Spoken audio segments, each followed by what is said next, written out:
안녕하세요. 봉화산에게 삽니다. 오래간만에 인사드립니다. 개인적 사정으로 오래간만에 올리겠습니다. 윤석열 정부 들어와서 전체적으로 부동산 및 종부세, 증여세, 상속세, 그리고 법인세까지 개정을 하려고 하고 있습니다.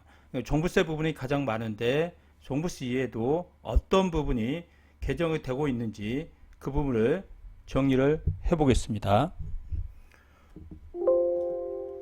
종부세 부분인데요. 종부세에서 제외되는 주택은 일시적 2주택. 일시적 2주택은 저번에 제가 정리를 했지만 이 부분은 개정이 돼야 된다고 봅니다. 양도세하고 취득세 그리고 종부세 같은 것은 일시적 2주택 같은 경우는 예외적인 경우이기 때문에 종부세 대상에 제외되는 거 맞다고 보고요. 상속주택 경우에는 과거에는 2년, 그 다음에 3년 동안 주택수에서 제외된다고 했는데 이 부분을 기간의 제한 없이 주택수에 제외된다고 하고 있습니다. 공시지가 수도권은 6억, 비수도권은 3억, 지분은 40% 이하. 그러나 이것보다 더 높을 경우에는 5년간 주택수에 제외된다. 그리고 지방 저가주택, 1세대 2주택자인데 이 지방 저가주택을 가지고 있어요. 공시가격 3억 이하. 그 다음에 수도권 이해, 광역시 이해, 읍면지역은 포함되죠. 이런 경우에 종부세 대상에 제외된다는 거죠. 이거는 상속주택을 종부세에서 제외한다는 건데 평생 1주택으로 간주하는 거. 금방 말씀드린 거죠. 수도권은 6억 이하, 수도권 예외지역은 3억, 그 다음에 지분율이 40%, 상속이니까 여러 명 아들이 자식들이 있을 수가 있잖아요. 40% 이하. 그 다음에 5년간 1주택으로 간주하는 거. 공시가격 6억, 수도권 예외지역은 3억 초과 경우에 지분율 40% 초과는 5년간 1주택으로 간주하겠다. 이 부분은 여당에서 밀린다 하더라도 민주당, 야당에서 이걸 허락하지 않으면 통과될 수는 없겠죠. 이건 추가적으로도 확인을 해야 됩니다. 그리고 월급쟁이 세부담이 줄어드나 이거는 근로소득세예요. 근로소득세는 가표 구간이 현재 12년째 그대로 유지되고 있고 15년째 이걸로 해서 고소득자 부담이 상당히 높아지고 있어요.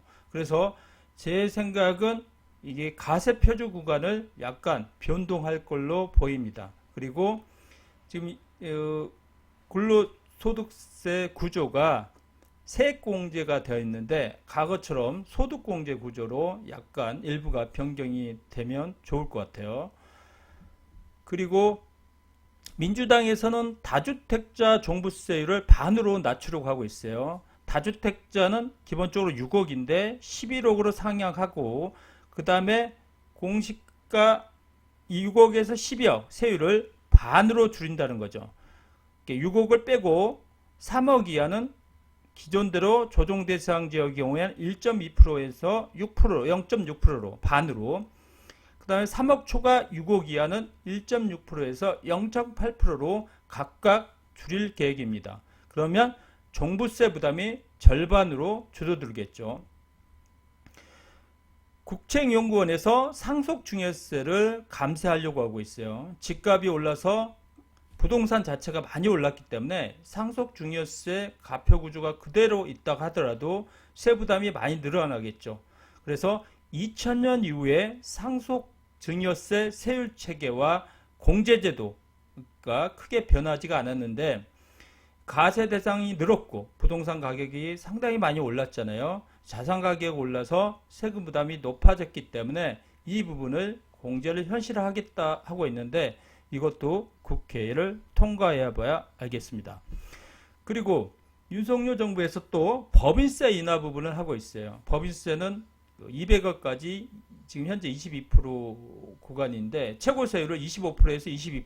그러니까 전체적으로 다운된다는 거죠. 법인세 인하를 하는데 이거는 다음 주 21일 날 발표를 두고 봐야 됩니다. 여기에 보면 통합고용 세액공제하고 월세 세액공제, 국가전력기술 세제지원, 고용세액공제는 문재인 정부 때 했던 공제이기 때문에 이 부분을 좀 건드릴 거라고 생각했습니다. 그래서 통합고용세액공제로 하는 거고 그 다음에 대지소득세 부담을 완화시킨다는 겁니다. 정리를 해보겠습니다. 종부세를 이제는 주택수 대신에 가격을 기준으로 가세할 방향이고 1주택자는 현재 11억인데 이거를 14억으로 한시적으로 완화하려고 하고 있습니다. 다주택자는 6억인데 이거를 11억으로 올리려고 하고 있고요. 이 공정시장가격부를 100%에서 60%로 하향하려고 하는데 이거는 대통령령으로 할 수 있기 때문에 이건 바로 진행이 될 수가 있습니다. 그럴 경우에 이거는 다주택자 전체가 혜택이 됩니다. 그리고 종부세 세율을 다주택자에 대한 종부세 세율을 내릴 방안을 민주당에서 현재 하고 있습니다. 그리고 부동산 법인 같은 경우는 현재 종부세 혜택은 아직까지는 없어요. 그리고 상속주택, 지방저가주택, 일시적 2주택 경우에 종부세 대상에서 제외하고 있습니다. 일시적 2주택 경우에는 당연히 종부세를 중과하지 않는 게 맞다고 봅니다. 취득세하고 양도세도 혜택을 주기 때문에 종부세도 당연히 혜택을 주는 게 맞다고 보고 있습니다.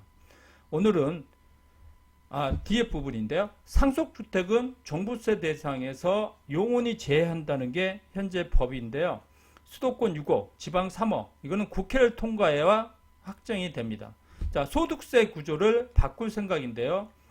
가세표준 구간을 바꿀 것 같아요. 그리고 소득공제를 일부 세공제로 바뀔 것 같고요. 상속증여세 가표 구간이 변경 가능성이 있을 것 같아요. 지금 1억까지 10%, 5억까지 20%, 5억에 10억까지 30%인데 이 부분을 좀 바꾸는 게 맞다고 봅니다. 왜냐하면 상속세 대상 부동산 가격이 상당히 많이 올랐기 때문에 20년 동안 현재 변동이 없는 것은 문제가 있다고 봅니다. 소득세와 상속세 경우는 국회를 통과해야 되므로 기다려야 됩니다. 그리고 퇴직소득공제를 확대하여 퇴직소득세를 줄여서 나중에 퇴직 후에 노후자금을 활용할 수 있게 하고 있습니다. 다주택자 양도세 중과 완화는 내년에도 연장이 될지는 추가 확인해야 됩니다. 오늘은 새로운 정부, 윤석열 정부에서 전체적으로 개편사, 종부세, 상속증여세, 법인세, 근로소득세 등 양도소득 등 전체적으로 한번 정리를 해보았습니다. 구독 부탁드립니다. 감사합니다.